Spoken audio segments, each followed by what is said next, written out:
Hello everyone, Sean Duffy here. Thank you for coming out. We're going to give you an update on Newark. I'm here with Chris Rushalow, the acting administrator of the FAA, Sarah McKeon from the Port Authority. She's the Newark Airport Director of Aviation, as well as Scott Kirby, the CEO of United Airlines, and Tom Kane, one of New Jersey's finest in Congress. So I appreciate them all being here with us. Today we're celebrating the opening of Newark's runway.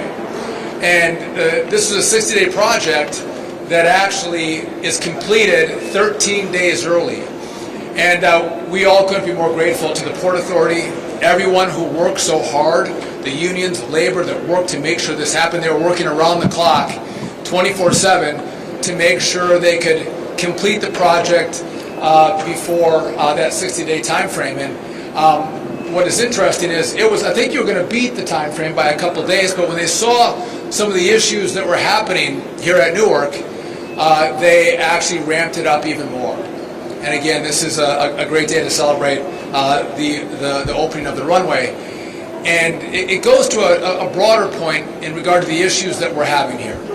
What you're seeing is everyone who touches the problem is giving their full-hearted effort. They're leaning into the problem and helping fix the problem. From the Port Authority, again, 13 days early, opening the runway today. But you've also heard we have a telecom problem. And so we had a glitch in the system. The FAA did a remarkable job fixing the glitch in our software. But then Verizon stood up and said, you know what? We are going to make this a priority. We're going to fix the not-so-great line that goes from the Philly Tracon up to N90 here in New York, and they did that in record time, in less than a month's time. Now, that new fiber line's not stood up yet because we're testing it right now. It has to be tested. The FAA has some pretty laborious testing procedures, which is, we appreciate that, Chris, thank you. But that process is underway and, again, happening very quickly. By the way, after that, we're laying fiber from N90 to Newark, but the line from N90 to Newark has not been a real issue for us. So again, everybody who touches the problem stands up and helps fix the problem. In regard to controllers, so that's been a big topic of conversation. You all know that we're 3,000 controllers short across the country right now, and that has been seen probably to the biggest extent at the Philly Tracon, which services the Newark Airport. And so just some background numbers. There's 22 controllers at Philly. There's 5 supervisors.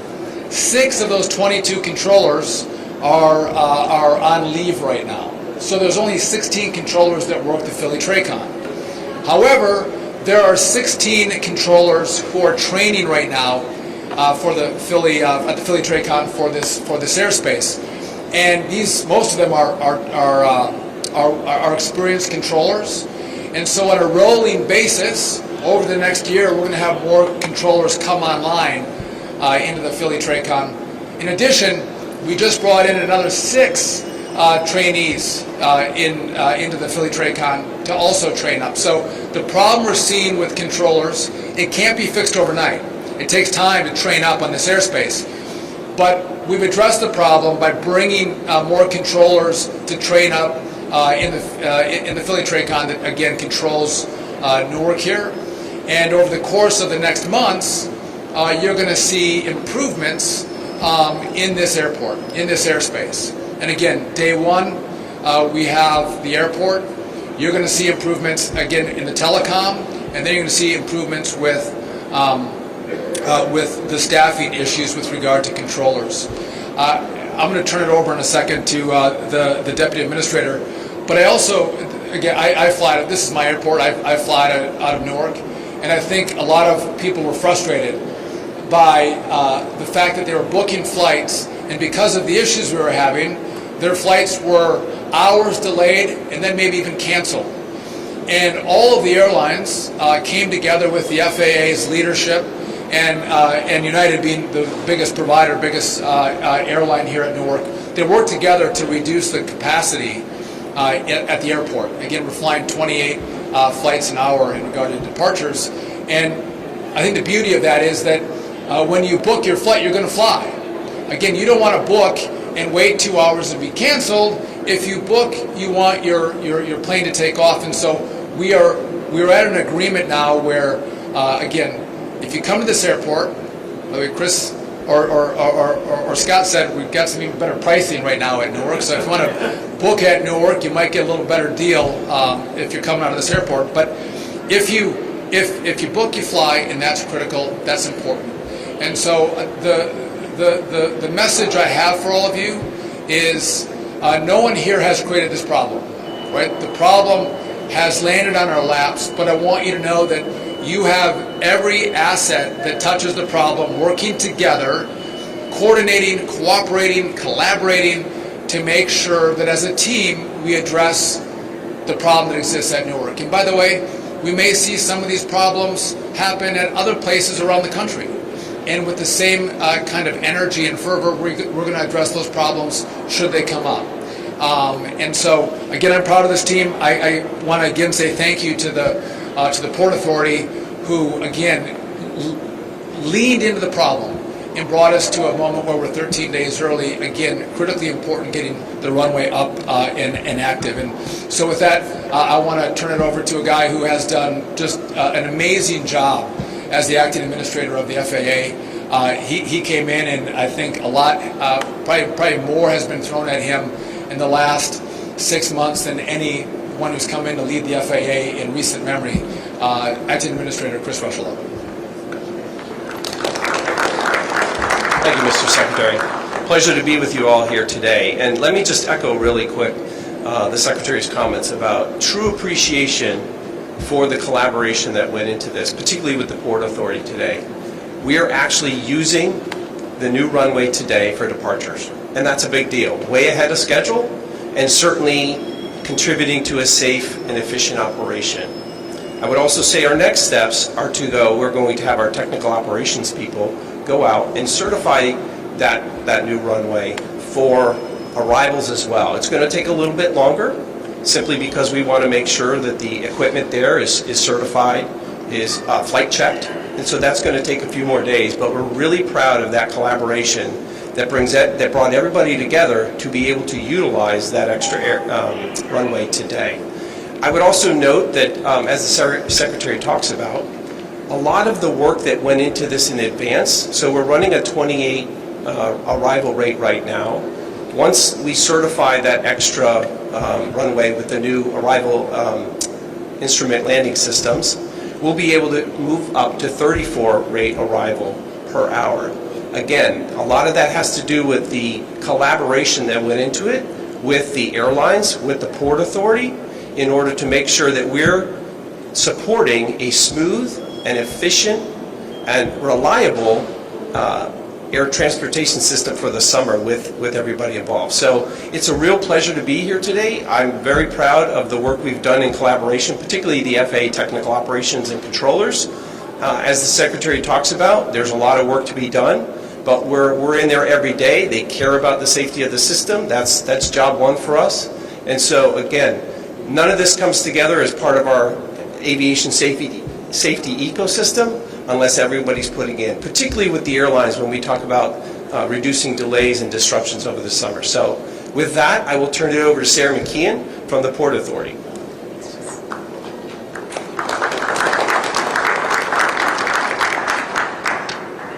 Good afternoon, everybody. Thank you so much all for being here. And Secretary Duffy, we appreciate you joining us at Newark to mark this tremendous milestone. I want to take a moment to really emphasize the incredible achievement of our Port Authority staff and our partners at Crisdell Construction, who completed this phase of the Newark rehabilitation of the runway project 13 full days ahead of schedule. It was no easy feat to get here. It took around-the-clock work, literally 7 days a week of people, multiple crews, paving, milling, electricians, and Port Authority aviation, operations, maintenance, and engineering staff to make this happen. Thank you to all of you for all of your dedication and hard work over the last several weeks. With all of the runways that are now in operation at Newark, The FAA air traffic controllers have maximum flexibility to safely and effectively manage arrivals and departures throughout the system. As an agency, the Port Authority is committed to ensuring that Newark is a world-class airport. This is evidenced in part by our $3 billion investment in the award-winning Newark Terminal A and our upcoming development and replacement of the Newark AirTrain system. That said, our top priority remains returning Newark to its full operational capacity. We look forward to continuing to support the FAA and the Department of Transportation in their efforts to address the staffing and technology challenges that remain to restore Newark to its full operational capacity and potential. Thank you all so much, and with that I'll turn it over to United CEO Scott Kirby.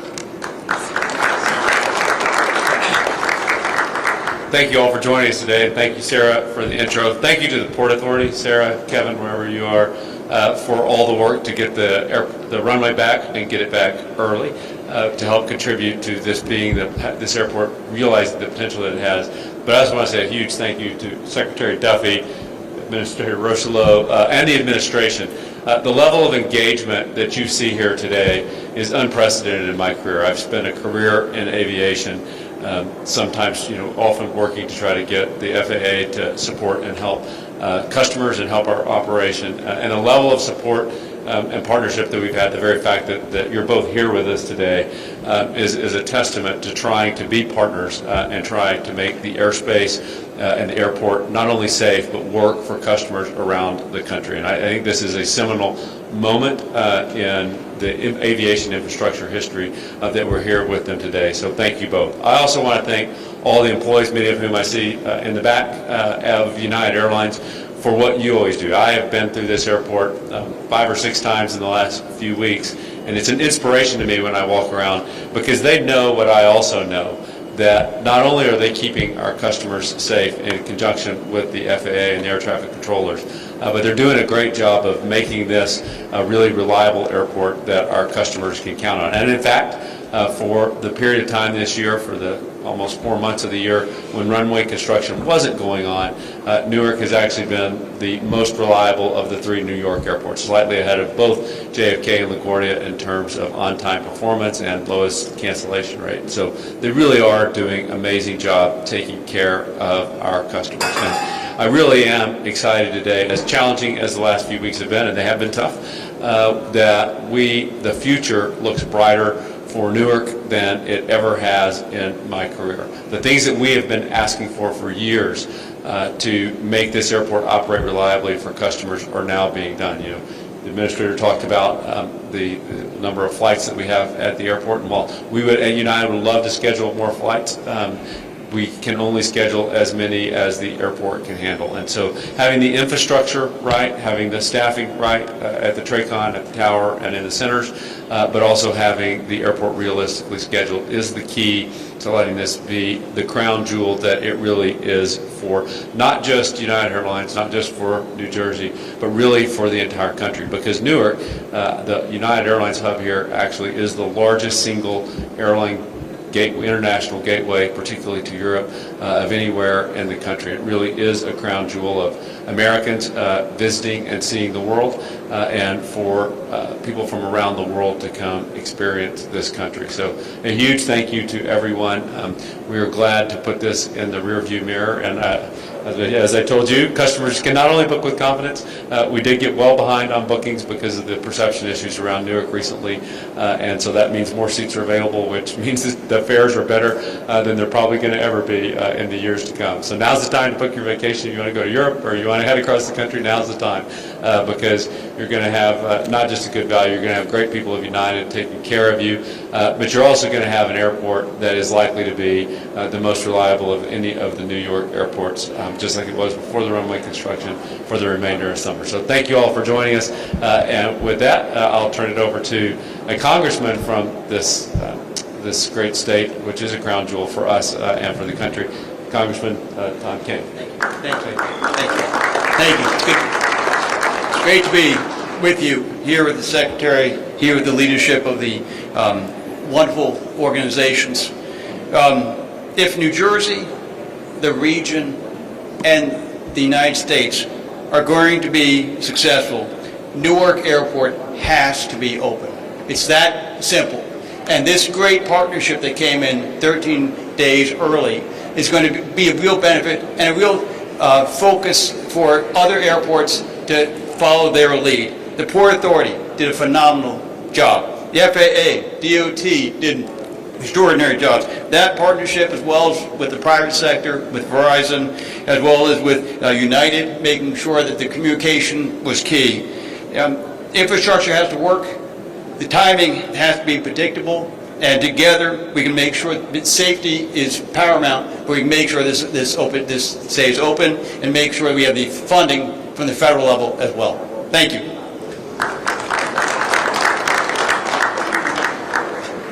All right, we're happy to take any of the questions you may have for us. Yes? So when are thank you. So when are passengers really going to see a change or a difference, and in volume and the ability to book more flights and options, things like that? So I'll take a crack at that. If I get it wrong, Chris will tell me. So we're at 28 flights an hour right now. Once the runway gets certified, we're going to increase that to 34 flights an hour. So you're going to start to see that, and that's going to be the 9th or 10th. We think it's going to be certified, so a little over a week. And so then when you'll have more capacity coming out of this airport, and we're going to hold that then for the summer. We're not going to reevaluate the number of flights per hour until we get to October. Yeah. I'll just add that from a customer perspective, what's selling right now is that 34 flight. So if you book, you can have confidence that the selling schedules are equal to the 34 that the Secretary said, so you can book with confidence. Yes. Hi, Katie Corrado from Pix 11. So you had to, particularly United, cancel flights voluntarily, and that is with one runway down. So now that you've added this runway back, can you start adding flights back? Is that in the foreseeable future? They are. So the schedule is now built starting June 15th at 34. It's 28 until then, but the airport's going to easily be able to handle the 28 because the runway's back early. But once it's back to starting June 15th, the airport is scheduled at 34 per day. And again, that's what's in the selling schedules today. So if you're buying a ticket this summer, you can have confidence that that's the schedule. And I think we'll be able to gradually ramp that up by the time we get out to October and look at the data. But we're confident. And the other thing that United has done is fly bigger airplanes. So we'll have fewer flights, we have fewer regional jets, and we're flying bigger aircraft in to keep the number of seats for customers similar to what it was before. But the schedule is now set. Just to add to that, we had three problems. One, the runway was getting rebuilt, and again today we're celebrating 13 days early. We had a telecom issue. That new fiber is laid, but it has to be tested. And then we have the staffing issue with air traffic controllers. So all of those things on a rolling basis are going to come online, and as that happens, we're going to be able to expand the capacity of the airport. But again, you can't snap your fingers and make it happen really quickly because these things take longer than a week or two or even a month. Yes. Secretary, can you, I have two questions. One is the fiber that got laid and is getting tested. When do you expect that to come online? So I don't want to overpromise and underdeliver. So we're looking at it, but our hope is at the end of June, early July, we can switch it over. Okay, and then but that's a line from the Philly Tracon to N90, and that was the problem line that we had. For radar or for telecom? For telecom. Okay. And then the air traffic controllers, you mentioned that there's many in training that they should be able to roll out over the next year. Can you give us a little more particulars on that? Do you expect all of those air traffic controllers that are getting trained for Area C to be, rolling out like a year today? Like how can you just give more detail on that? So we have 22 controllers. 6 are on leave right now. Okay, so it leaves us with 16 controllers in the Philly Tracon. And we have 16, there's really a lot of 16s in here, so don't be confused. We have 16 in training. 14 of those are experienced controllers from other airspaces. They have to get trained up in this airspace. And so depending on where they're at in the training will depend on when they roll out of training and become certified controllers for this airspace. I believe, Chris, we have another 6 that just came in on top of the 16. So there's a total now of 22 controllers in training. And so it does take time, right? You want to make sure you have well-trained, certified controllers controlling your airspace. And so, again, they won't come out all at the same time, but they'll roll out over the course of the next months up to a year. So you'll start to see reduced stress on the controller front as we go from month to month. Yes. Hi, Tim McNicholas with CBS News New York. A few weeks ago, the FAA announced that they were installing runway incursion devices at 70 airports across the country, but not any airports in New York or New Jersey. Why not install those devices here?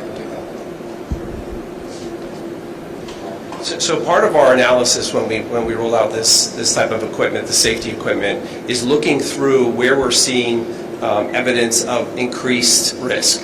And so what we want to do going into this is identify those airports that have perhaps increased risk and put those safety mitigations in place as early as possible. So that's not to say that those 79 airports are the only airports that we're looking at. We're just constantly rolling through the system to make sure that as we identify these areas for this new technology, we can put that in place and make sure that we're mitigating that risk that we identify kind of in our ongoing safety analysis process.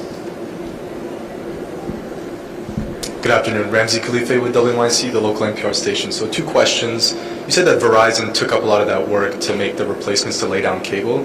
Did they do that between Long Island and Philly? Like how many miles of cabling is that really? So that was between the Philly Tracon and New York, yes. How many exact miles? I don't know, but again, as the crow flies, I'm not sure if we went as the crow flies, but it's miles. And again, they did it very quickly. And what about the other technology? Obviously, that's something that the DOT has proposed that needs to be completely changed across the country. But that continues to age. So what effects are we going to see if that doesn't happen more immediately? So again, the equipment's been working, right? But we're starting to. It's like I'm driving my car and I'm hearing some knocks. I got some smoke coming out of the back. I got some problems, and it's incumbent upon us to tell America we have problems, and it has to be fixed. And so in the big beautiful bill, there's $12.5 billion to start this project. Big deal. I believe the Senate's going to provide more dollars for us. Also, we'll see what they do. But the failure of the past has been the FAA has gotten small tranches of money, not full funding. We need full funding. We need the money up front so we can contract out and build this brand new system across the country. That's been one problem. Usually the FAA deals with middle management. FAA projects get done at the bottom of the list normally, and they take forever. Frankly, they rarely get done. We are dealing at a CEO level as we're thinking through who's going to come in and partner with us in this project. So the buy-in is way different in this project. The money's going to be way different. And the final point is we're going to need permitting reform because this has to happen fast. And again, we're not building a 6-lane thoroughfare. We're not building skyscrapers. We're going to lay fiber. And so hopefully the Congress will work with us on that as well. And hopefully we'll get it by, end of July or August. Tom, we're going to get this by the end of July or August? July 1. Tom says July 1. I can't wait. Yes. Thank you. Good afternoon, Secretary. If you'll forgive me, slightly technical questions. First, the fiber cable that you said is for telecom, is that going to deal with some of the radar latency issues that have been going on between N90 and Philly Tracom as well, or is that simply voice communications? It's both. It's both. Okay, thank you.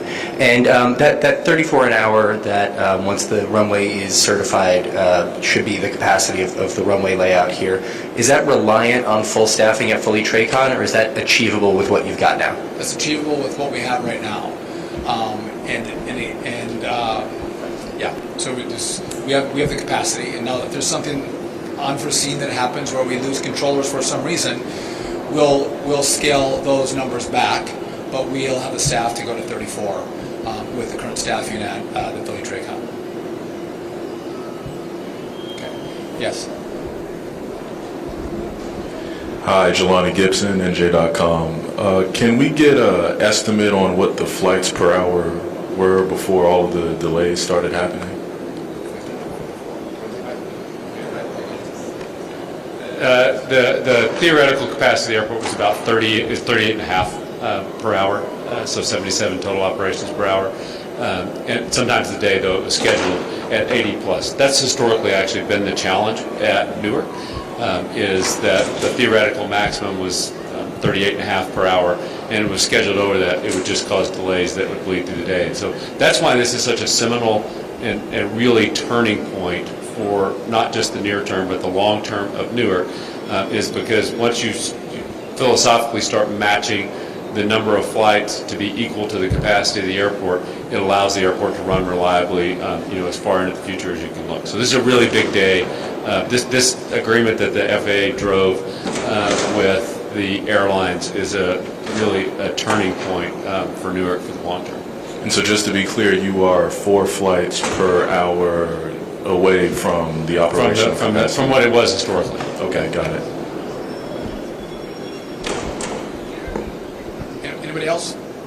Hey, Lauren Simonetti, Fox Business. So when you reevaluate in October, what do you want that number per hour to be? And is the 34 number just United, or is that airport-wide?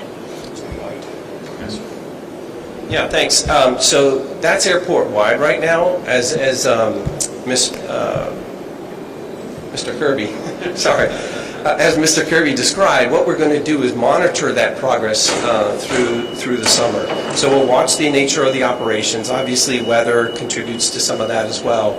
And then as we continue to roll new controllers on, new certified controllers, we'll be able to assess kind of where that benchmark is going forward past October. But we'll continue to work that regularly with the airlines that operate and the Port Authority to make sure that we've kind of got a good sense of that as we get into the fall and the winter.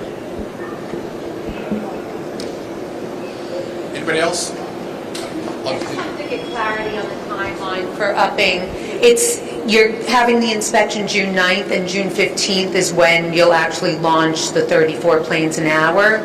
I think the difference is in planning for the 15th, United has their schedule at 34 on the 15th, but the capacity of the airport will be 34 if certified on the 10th.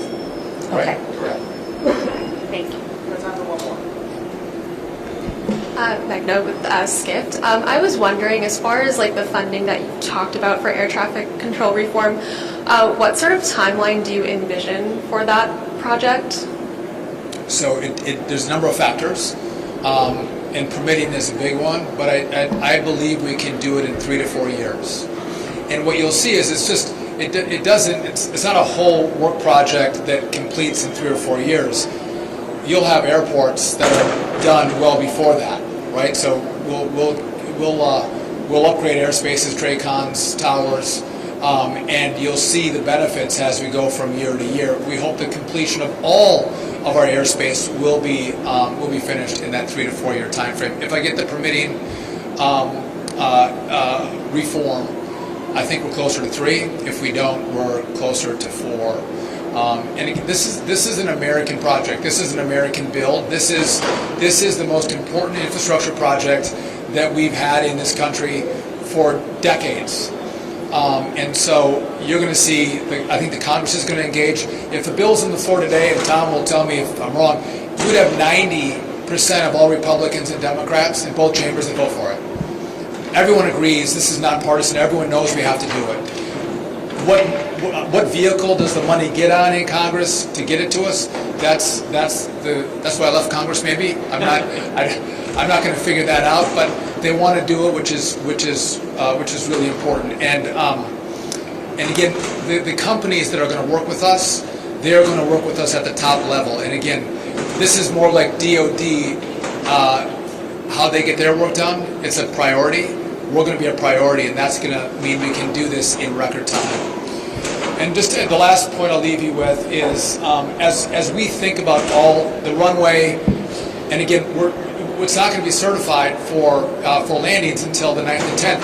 We care about safety. We want you to get to where you're going. And again, we might slow down flights, We might take time to certify a runway. We want to take time to certify air traffic controllers in the Philly TRACON. We don't want to rush anything. It's doing it the right way is what's key, so you feel that the system is safe, and we know the system is safe. And so, again, we don't, Scott does not like flights delayed.